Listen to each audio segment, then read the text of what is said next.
Hey, Johnny Jags. So this is it right here. I've downloaded it as a PDF. The first page will have this. It's called A Running Head, The History of Easter Island, Moai. And over here, top right, you're going to have your page one. And then you're going to have a title page, all right, where you have your title. This would be your name right here.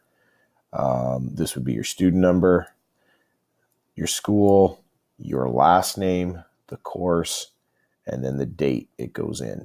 Okay. The bottom of the page, you would have your name. Sorry, you don't have your name because you already have it right up here. Excuse me. Second page, you're going to have your abstract.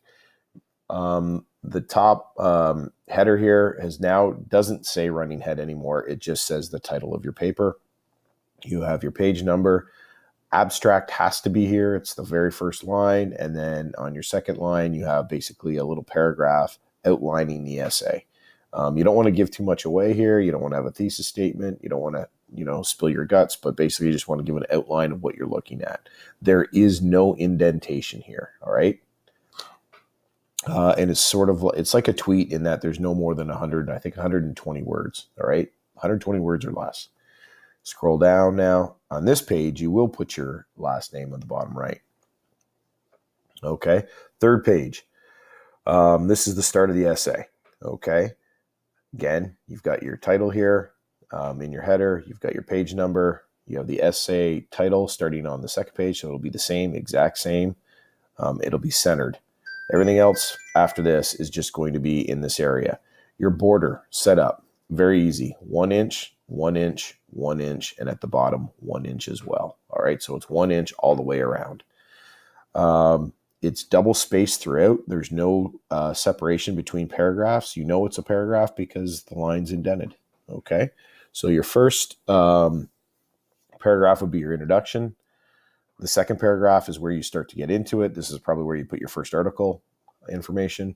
Second paragraph, second article, third paragraph, third article. Now, your article might go into 2 paragraphs. I'm not too sure how you're going to do it, but anyway, you see what I'm saying?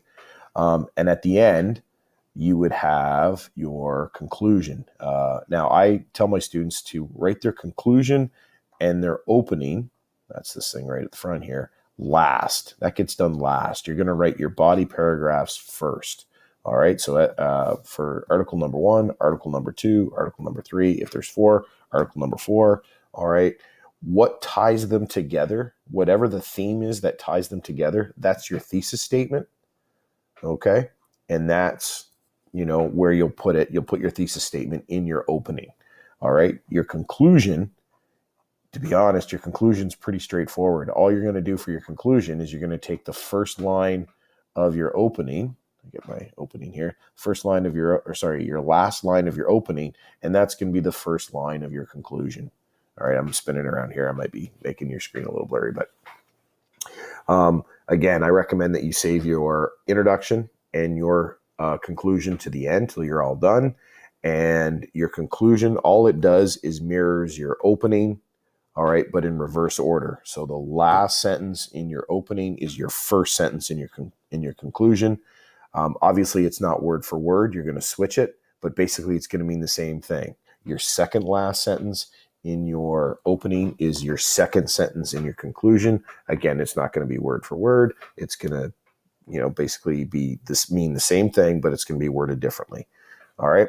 And then the last page, all right, very last page is known as your works cited or reference page. Now, this student here has written references. I don't know what your prof wants. If she wants works cited, bibliography, but you can put acceptable usually is references or works cited or bibliography.